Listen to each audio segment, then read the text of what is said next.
얼마 전에 그 친한 후배한테 전화가 왔어요.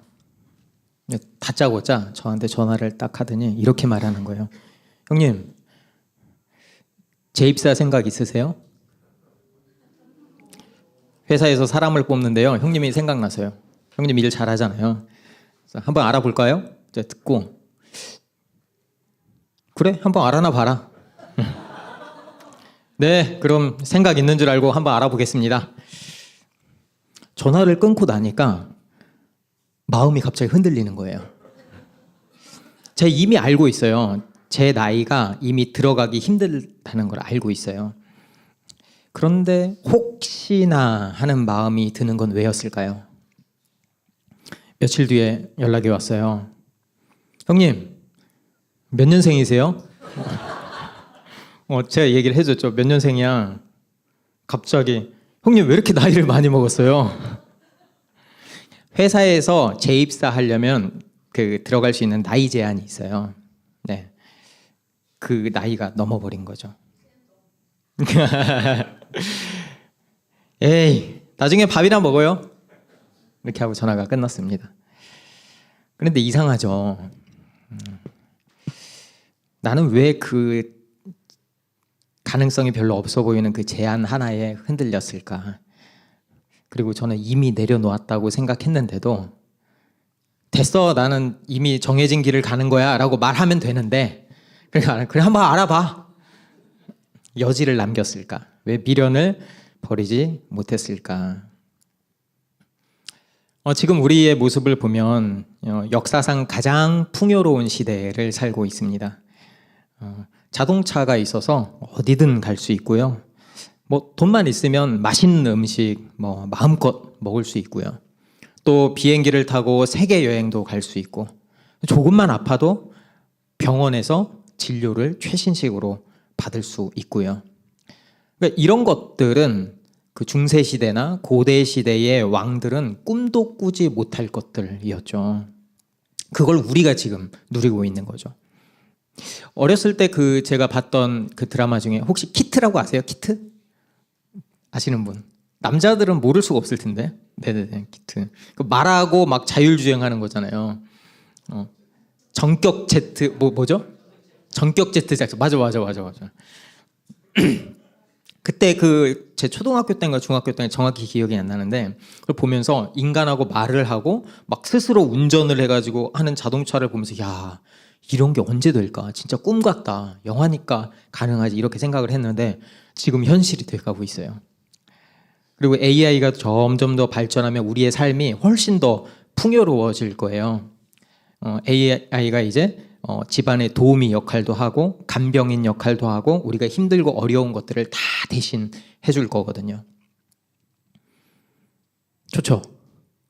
안 좋아요? 좋죠.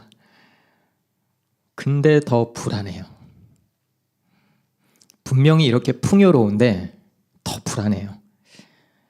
왜 그럴까요? 과거에는 이제 아주 옛날 시대를 보면 신분이 정해져 있었죠. 너는 노비, 너는 평민, 너는 귀족. 그러니까 우리가 선택할 수 있는 건 아니었어요. 선택되어진 거지. 그러니까 노비로 태어난 사람들은 가난한 사람들이거든요. 그러니까 가난은 운명이었어요. 그리고 어쩌면 신의 뜻이라고 생각을 한 거죠. 그러니까 어느 누구도 넘겨주세요. 어느 누구도 가난하다는 것을 죄로 보지 않았습니다. 그런데 그 고리가 끊어집니다. 그 고리가 끊어지는 게 어떤 걸로 끊어지게 되냐면은 민주주의가 이제 나타나게 되고 그다음에 자본주의가 나타나게 되면서 그 신분제의 고리가 끊겨버렸어요. 그러니까 누구나 원하면 무엇이든지 될 수 있다는 기대감이 우리한테 생긴 거죠. 얼마나 좋아요. 너도 열심히 하면 빌 게이츠처럼 될 수 있어. 너도 부자가 될 수 있어. 문제가 뭐죠? 다 좋은데 모두가 성공할 수는 없다. 그리고 어쩌면 그때 귀족보다 지금 부자 되는 게 더 힘들 수도 있다. 네. 항상 피라미드거든요. 항상. 그게 능력주의예요. 능력주의. 능력 있는 사람이 성공한다. 신분제에서는 그런 게 통하지 않았죠. 근데 지금은 다 평등하니까 능력 있는 사람이 성공한다는 게 우리의 머릿속에 딱 각인되어 있어요. 그러니까 열심히 하는 거죠. 그 말을 반대로 하면 성공하지 못하면 능력이 없다는 말입니다. 다시 가난 이야기를 한번 해볼까요? 우리가 가난하다라는 말은 이제는 단순히 돈이 없다 이게 아니고요. 가난하다는 것은 무능하고 게으르고 실패한 인생이다라는 낙인이 찍힌 거예요. 능력주의니까, 능력이 없는 거니까. 그러니까 이제 가난은 죄악처럼 됐어요. 죄악. 네가 못해서, 네가 능력이 없어서, 네가 실패해서 그런 거야. 우리 사람들은 네가 어느 지위에 있니?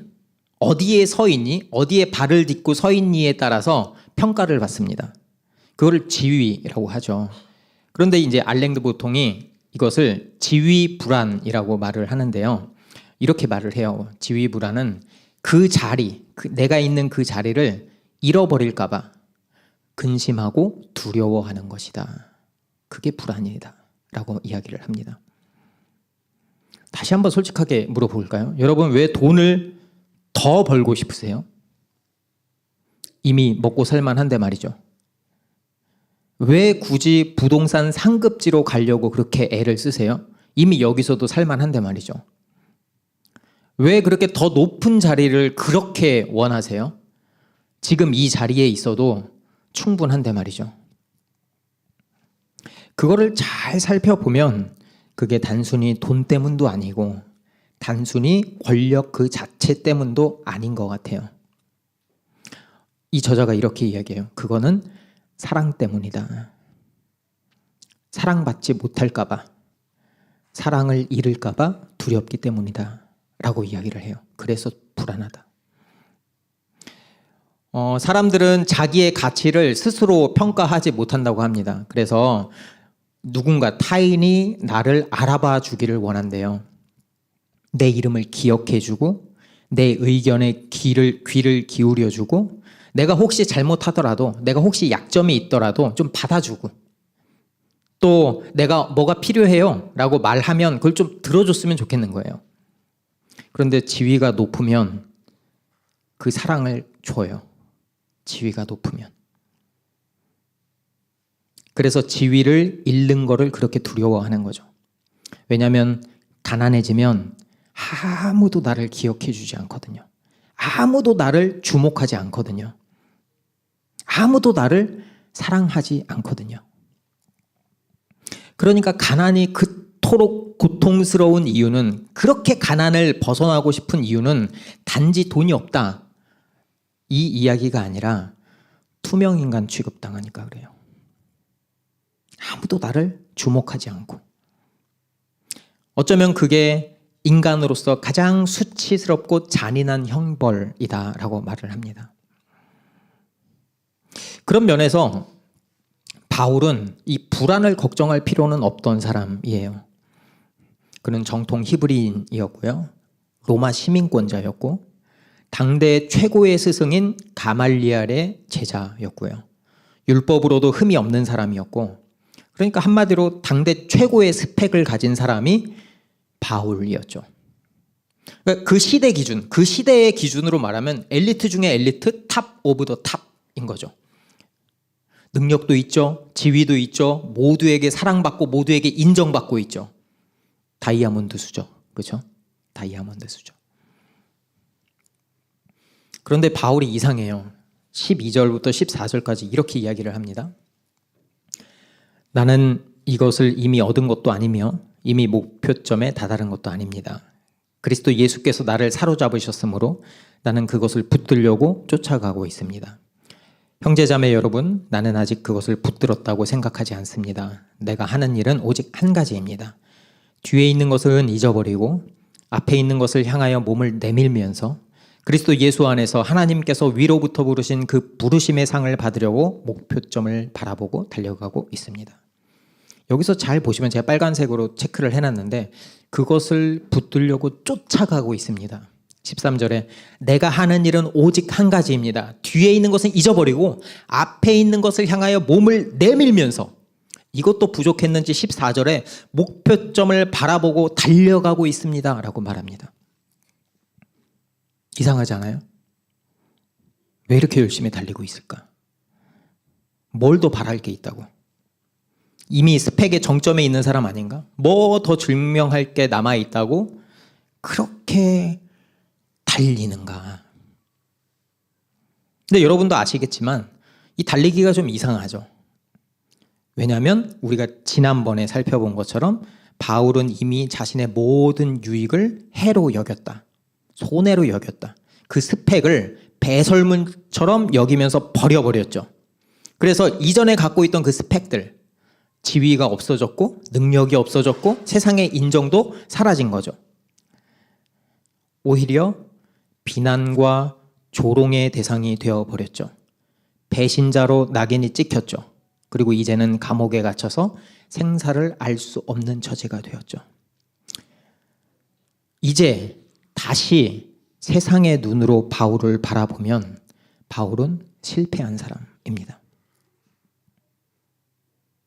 제가 이 본문을 이제 지난주 이렇게 계속 묵상하고 그 지난주도 묵상을 하고 하면서, 근데 그때 전화가 온 거잖아요. 너무 이해가 되는 거예요. 이 본문이 갑자기 막 이해가 되는 거예요. 그 회사 타이틀이 뭐라고, 그 이름값이 뭐라고, 그 돈이 많이 주죠, 그렇죠? 예, 돈이 뭐라고, 그 제안 하나에 마음이 막 갈대처럼 막 흔들리는 거예요. 그리고 나도 알고 있었죠. 그런데 막상 아니다 라는 소리를 들으니까 그 기회를 잃었다는 그 사실 때문에 내가 능력 없는 사람처럼 생각이 되는 거예요. 실패자처럼 느껴지는 거예요. 그래서 더 불안했는지도 모르겠어요. 그런데 저랑 비교가 되겠어요? 다 잃은 바울이 그 자리에서 더 전력으로 달린다고 말을 하는 거예요. 그 전에 본문 다시 주세요. 여기서 쫓아가고 12절에 쫓아간다고 그러잖아요. 이 쫓아간다는 말이 사냥꾼이 사냥감을 뒤쫓을 때 쓰는 말이에요. 아니면은 병사가 적군을 쫓아갈 때. 좀 더 구체적으로 이야기하면 단거리 주자가 100m 달리기를 하는데 결승선을 향해서 그 0.01초를 앞당기기 위해서 근육을 쥐어 짜내고 몸을 앞으로 쭉 내미는 것처럼 그런 고도의 집중력을 이야기합니다. 쫓아간다는 게. 그때 옆을 볼 수 있겠어요?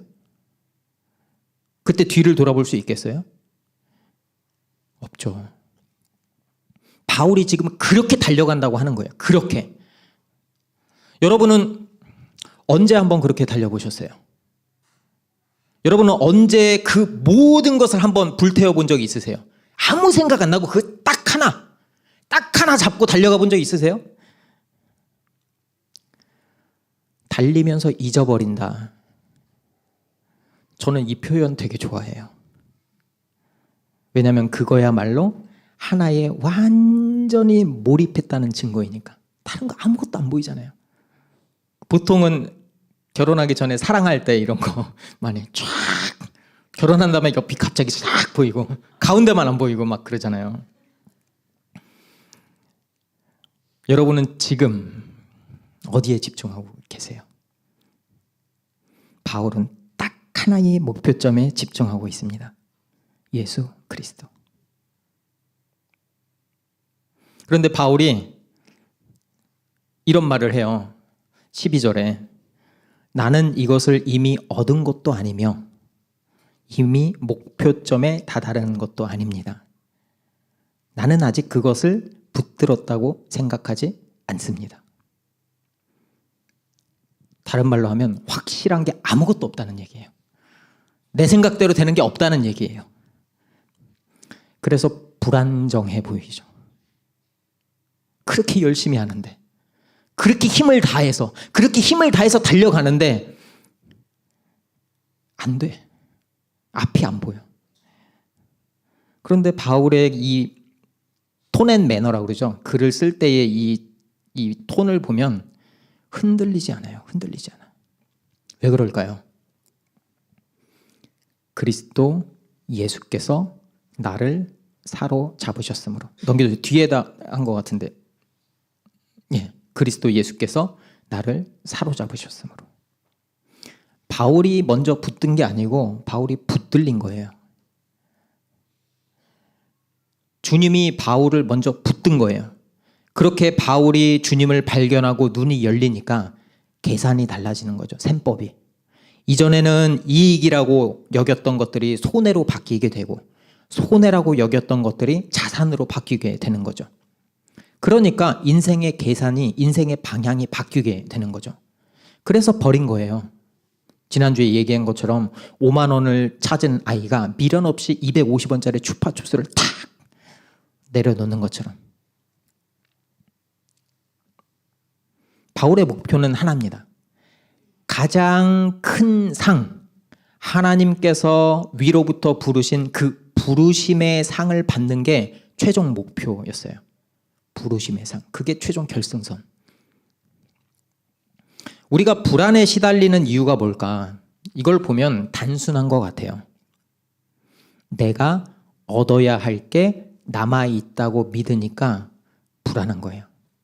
내가 무언가 해야 되는데 내가 거기에 도달하지 못할까봐 아니면 더 떨어질까봐 불안한 거죠. 그러니까 그렇게 불안해하면서 두려워하면서 열심히 하는 거죠. 아우 힘들어 죽겠는데, 죽을 것 같은데, 때려치고 싶은데 이거 때려치면 뭐 먹고 살지? 이렇게 되잖아요. 불안하죠. 아직도 내가 증명해야 안전하다고 믿는 거예요. 그렇게 회사에서 나를 너 증명됐어 라고 해줘야 내가 안심이 되는 거죠. 그런데 그런 의미에서 바울의 상태를 다시 한번 살펴보면 바울은 불안정한 상태가 아니라 미완성입니다. 이게 달라요. 바울은 목적지가 무엇인지 명확히 알고요. 그래서 흔들리지 않아요. 상황이 아무리 안개처럼 가려져 있어도 바울은 그 안개 속에서 보이는 목표점을 분명히 보고 있거든요. 그래서 미완성이에요. 그래서 완성점을 향해서 내가 미완성이니까 아직 도달하지 못했으니까 미완성이잖아요. 그러니까 달려가는 거예요. 계속 달려가는 거예요. 그런데 안타깝게 모든 사람이 바울 같지는 않죠. 그렇죠? 다 바울 같았으면 이 편지 안 썼겠죠. 그렇죠? 바울 같지 않으니까 썼을 거잖아요. 왜 그럴까? 두려우니까. 현실이 너무 피부에 와닿으니까. 지금 나를 괴롭히고 있는 게 더 피부에 와닿는 거예요. 그러니까 그런 거예요. 가치를 모르는 더 어린 아이, 우리 하온이 같은 아이한테 추파춥스 하나랑 5만 원을 주면 추파춥스를 먹어야지. 5만 원이 어디 있어? 그렇죠? 좋은 거를 말해줘도 깨닫지를 못하는 거예요. 그래서 17절, 18절, 19절에 이렇게 이야기를 합니다. 바울이 형제자매 여러분 다 함께 나를 본받으십시오. 여러분이 우리를 본보기로 삼은 것과 같이 우리를 본받아서 사는 사람들을 눈여겨보십시오. 내가 여러분에게 여러 번 말하였고 지금도 눈물을 흘리면서 말하지만 그리스도의 십자가의 원수로 살아가는 사람이 많이 있습니다. 그들의 마지막은 멸망입니다. 그들은 배를 자기네의 하나님으로 삼고 자기네의 수치를 영광으로 삼고 땅의 것만을 생각합니다. 바울이 눈물을 흘리면서 말하는 거예요. 눈물을 흘리면서. 제발 지금 내가 어떻게 사는지 보라고. 이게 산다는 게 행한다는 거거든요. 내 삶을 좀 보라고. 제발 좀 나를 보고 나를 좀 본받으라고. 왜요? 왜 그렇게 눈물을 흘리면서 이렇게 보라고 할까요? 안 보니까. 안 보니까. 대충 보니까. 대충 보고 결론을 내려버리니까. 그러니까 제발 좀 눈여겨보라고 말하는 거예요. 눈여겨봐라. 겉으로만 보면 바울은 실패자예요. 감옥에 갇히고 얻은 것보다 잃은 게 더 많아 보여요. 그렇게 대충 보면 이렇게 생각하는 거죠. 아, 저 사람은 잘못된 선택 한 번에 인생이 끝나버렸구나. 그렇게 보는 거죠. 근데 그렇게 보면 놓치는 게 있는데 그 안에 숨겨져 있는 진짜 보물을 못 찾는 거죠. 사람들은 여전히 땅의 것만을 생각합니다. 내 자리, 내 안전, 내 만족 이런 것들로 자기 배를 채우는 데에만 관심이 있죠. 그리고 그게 결국 하나님의 자리까지 올라가는 거죠. 내 안전이 하나님이 되고 내 만족이 하나님이 되고 내 자리가 하나님이 되는 거죠. 그래서 내 인생인데 내가 마음대로 한번 살아볼 거야. 세상에 주는 관심과 사랑을 마음껏 누리면서 내가 한번 살아볼 거야. 그렇게 외치면서 사는 거죠. 예수를 말하기는 하지만 실제로는 세상이 주는 안정이 나를 살린다고 믿는 거죠. 그 사랑이, 그 인정이 나를 살린다고 믿는 삶. 성경은 그런 삶을 십자가의 원수라고 부릅니다. 그런데 우리의 시선을 죽음까지 쭉 확장시켜서 보면 우리가 안전이라고 여겼던 그 기준이 값이 달라져요. 땅에 있는 것들이 그 죽음 앞에서는 한 줌의 먼지가 되어 버립니다. 누가 얼마를 더 벌었는지, 누가 더 높이 올라갔는지, 그게 이제 죽게 생겼는데 무슨 의미가 있을까요?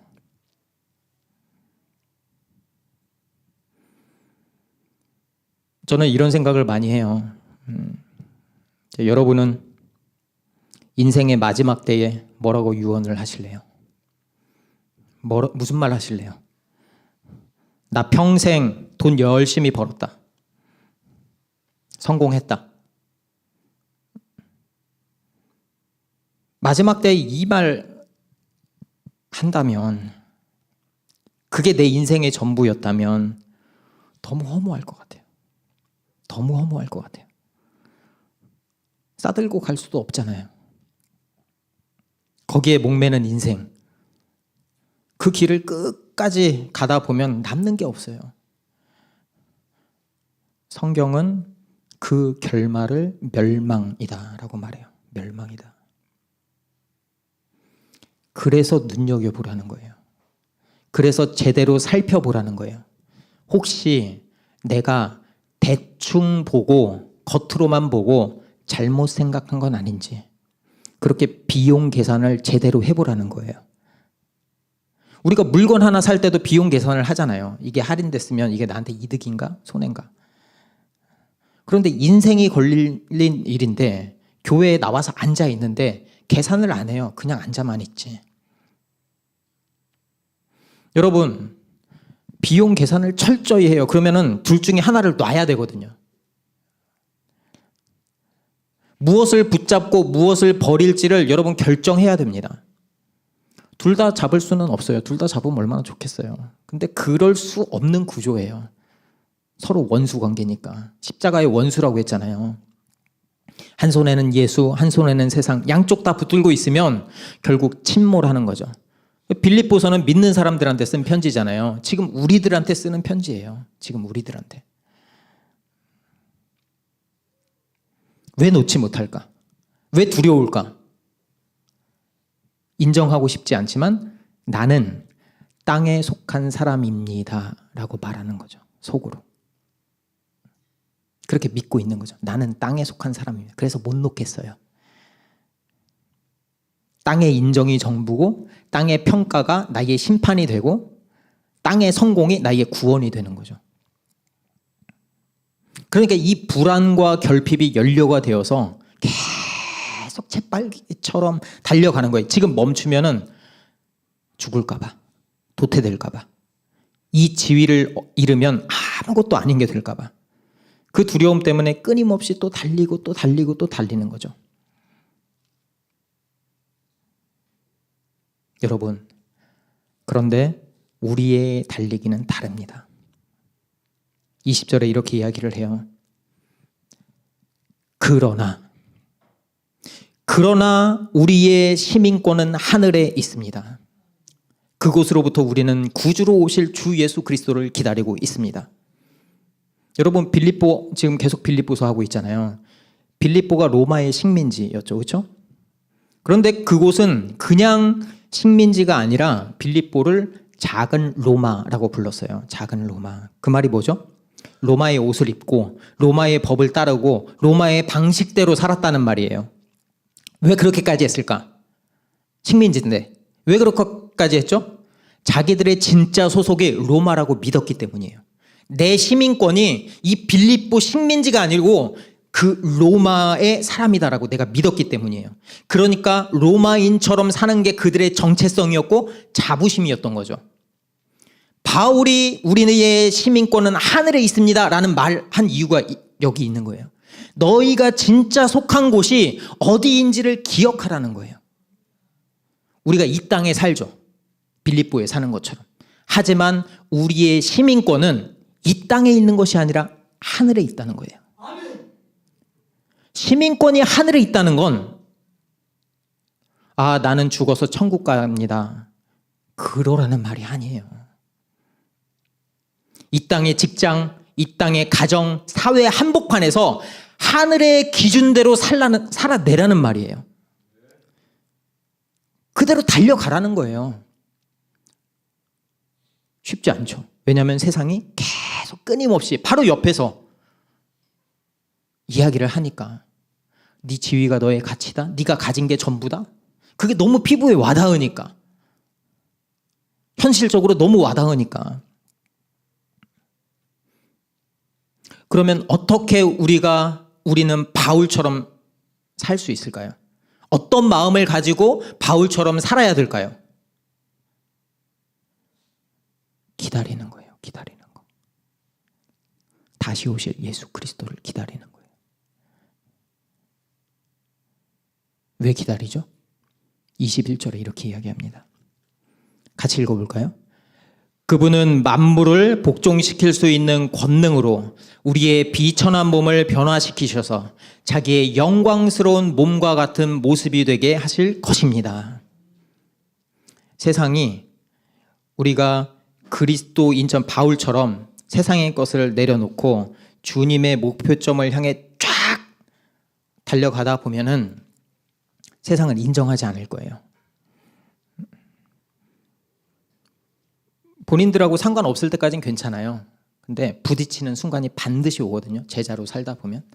그때부터 이제 컨플릭트라고 하죠. 예. 시작될 거예요. 무능하다고 낙인을 찍고 그 몸이 늙고 병들고 실패하고 비참하게 깨어지고 그 몸을 주님께서 다시 오실 때 당신의 영광으로 덮어주실 것입니다. 세상은 계속 우리가 죽을 때까지 이야기할 거예요. 너 이제 쓸모없어. 다시 돌아와. 그런데 주님이 바로 그 자리에 오시는 거죠. 가장 비천한 자리, 가장 인정받지 못하는 자리, 세상이 다 버린 자리, 거기서 있는 우리에게 당신의 영광스러운 몸과 같은 모습으로 바꿔주신다는 거예요. 우리가 그거 기다리는 거예요. 그거 기다리는 거예요. 이 땅에서가 전부가 아니니까. 우리가 그토록 원했던 게 뭐예요? 그토록 원했던 게 누군가 나를 알아봐 주는 거잖아요. 누군가에게 사랑받는 거잖아요. 내 존재를 기억해 주는 거잖아요. 내가 쓸모 있는 사람이라는 것을 누군가가 인정해 주기를 원하는 거잖아요. 그런데 예수님이 그러셨다는 거예요. 우리한테. 가장 높은 자리에서 가장 낮은 자리로 오셔서 십자가에서 우리의 모든 수치를 자기 몸에 다 지니셨고, 그리고 우리를 그 사랑으로 선택했다는 거잖아요. 그 부활하신 주님이 가장 비천한 우리의 모습을 보시고도 버리지 않으시고, 그리고 약속하시는 거죠. 당신과 같은 모습으로 우리를 변화시켜 주시겠다라고 말이죠. 저 봐요. 얼마나 믿음 없어요. 얼마나 넘어져요. 근데 그런 저도 주님이 사랑하시니까 나의 어떠함, 나의 어떤 능력, 나의 어떤 지위가 아니라 그냥 너기 때문에, 내가 너를 사랑하기 때문에 괜찮다라고 말씀하시는 거죠. 그게 우리가 달릴 수 있는 원동력이 되는 거죠. 여러분, 예수님의 말씀이 만약에 사실이라면, 그러니까 참이거나 거짓이거나 어쨌든 둘 중에 하나예요. 그렇죠? 약속이 사실이라면 지금 우리가 당하는 손해가, 주님의 일을 하기 위해서 달려가는 손해가 진짜 손해일까요? 지금 겪는 실패가 정말 마지막일까요? 아니면 그 반대일까요?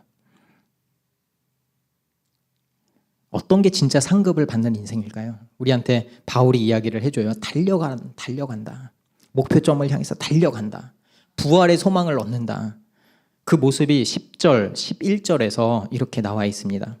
같이 한번 읽어볼까요? 10절, 11절. 네, 10절. 앞으로 가야 돼요. 네, 10절, 11절. 뒤로 가버렸네. 네, 제가 읽겠습니다. 내가 바라는 것은 그리스도를 알고 그분의 부활의 능력을 깨닫고 그분의 고난에 동참하여 그분의 죽으심을 본받는 것입니다. 그리하여 나는 어떻게 해서든지 죽은 사람들 가운데서 살아나는 부활에 이르고 싶습니다. 나왔네요. 다시 한번 읽어볼까요? 시작. 내가 바라는 것은 그리스도를 알고 그분의 부활의 능력을 깨닫고 그분의 고난에 동참하여 그분의 죽으심을 본받는 것입니다. 그리하여 나는 어떻게 해서든지 죽은 사람들 가운데서 살아나는 부활에 이르고 싶습니다. 바울이 그토록 원한 게 하나였어요. 그리스도를 더 깊이 아는 것, 그분의 고난에 동참하고 그분의 죽으심을 본받는 것, 그리고 그 길의 끝에 부활이 있는 거죠. 바울에게 최고의 상은 돈도 아니었고 명예도 아니었어요. 예수 그리스도였죠. 그러니까 11절에 이렇게 나는 어떻게 해서든지, 내가 죽더라도 내가 어떻게 해서든지 내가 주님을 닮겠습니다. 주님이 걸어가신 그 길 내가 어떻게 해서든지 걸어가겠습니다. 진짜 상급은 그 예수님을 닮은 삶을 살아가는 거예요. 그 상이 있다는 게 알기 때문에 달려가는 거예요. 기다리는 거예요. 그리고 아직 완성되지 않았기 때문에 가는 거예요. 제가 후배 전화 한 통에 흔들렸던 건 내 안에 아직 계산이 남아 있어서 였던 것 같아요. 돈이 있어야 되는데 우리 애들 어떻게 하나, 가장인데 그 자리가 있어야지 그래도 좀 안정적일 것 같은데, 그 두려움이 내 불안을 건드리는 거예요. 계속. 그런데 제가 이렇게 흔들리는데도 예수님이 저를 꽉 붙잡고 놓지 않는 거예요. 약하고 비천한 나도 내가 반드시 당신의 영광으로 바꿔줄게. 너 기다려라. 흔들리지 말아라. 나만 보고 달려가라. 여러분, 미완성이라는 건 축복입니다. 왜냐하면 달려나가야 할 목표가 있다는 얘기거든요. 우리에게 한 점을 보고 달려나가야 할 목표가 있다는 것은 특권입니다. 천국 가면 이렇게 달릴 필요가 없어요. 달려야 될 이유도 없고, 이 땅 가운데서만 우리가 할 수 있는 특권입니다. 여러분은 지금 어디로 달려가고 있습니까? 땅의 것을 향해서 달려가고 있습니까? 아니면 부활의 영광을 향해서 기다리면서 인내하면서 그 하나의 점을 보면서 달려가고 있습니까? 저와 여러분이 이 땅 한복판에 복음대로 살아가고 복음의 씨앗을 심는 그 일에 전력을 다해 살아가기를 바랍니다. 그래서 우리의 교회, 우리의 공동체가 하나님께서 위로부터 내려주신 그 부르심의 상을 우리 모두가 받아 누리기를 간절히 바라고 바랍니다. 우리 함께 찬양하면서 기도의 자리로 나아가겠습니다.